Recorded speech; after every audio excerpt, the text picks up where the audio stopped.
जमलेलो आहोत. प्रत्येक स्त्रीच्या आयुष्यातले गर्भावस्थेचे क्षण हे खरंच खूप महत्वाचे क्षण आणि आनंदाचे क्षण असतात. तर 7व्या महिन्यात परंपरा आणि रीतीनुसार डोहाळे जेवणाचा कार्यक्रम केला जातो. का हो करतात 7व्या महिन्यात हा कार्यक्रम? तर 5व्या महिन्यापासून आपल्या आईला बाळाची स्पंदनं जाणवू लागतात आणि ही स्पंदनं हळूहळू वाढत जात असतात. त्याचप्रमाणे आईच्या काहीतरी खाण्याची इच्छा जागृत होत असतात. म्हणजे त्या बाळाला सुद्धा काहीतरी खावंसं वाटतं आणि आईला पण काही काही गोष्टी आपण नवीन नवीन करून खाऊ घालतो. तर तिचे ते लाड कोड कौतुक पुरवण्यासाठी म्हणून आजचा हा डोहाळे जेवणाचा कार्यक्रम केला जातो. मग मातृत्व हे कर्तव्य घेऊन येतं असं म्हटलं जातं. पण त्याहूनही सुंदर असतं आपल्या बाळाला हातात घेणं, त्याला खेळवणं, त्याच्यावर संस्कार करून त्याला मोठं करणं आणि त्याच्या भावी भविष्याची छान छान स्वप्न रंगवणं. तर आई होणं हे सुख, जगातलं सर्वात मोठं सुख थोड्याच महिन्यांमध्ये प्रणाली आता तुझ्या पदरात पडणार आहे. आणि आजी आजोबा होण्याचं सुख तुझ्या आई वडिलांना आणि सासू सासऱ्यांनाही लाभणार आहे. म्हणूनच आजचा हा दिवस अतिशय सोन्याचा दिवस म्हणावा लागेल. कारण आज सोन्याचा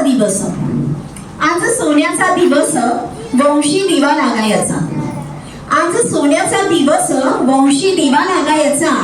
जसा शिंपल्यात मोती सागरात घडायचा. जसा शिंपल्यात मोती सागरात घडायचा. आज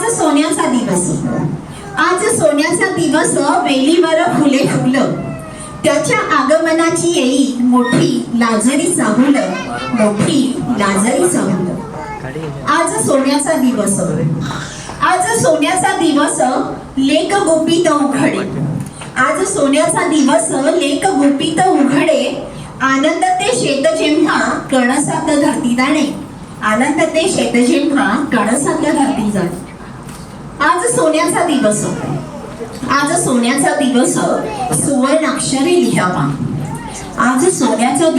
सुवर्णाक्षरे लिहावा. सोन्याहून अमोल बाळ कीर्तिवंत व्हावा.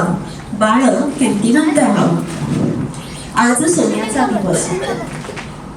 सोन्याचा दिवस आशीर्वाद घे साऱ्यांचे.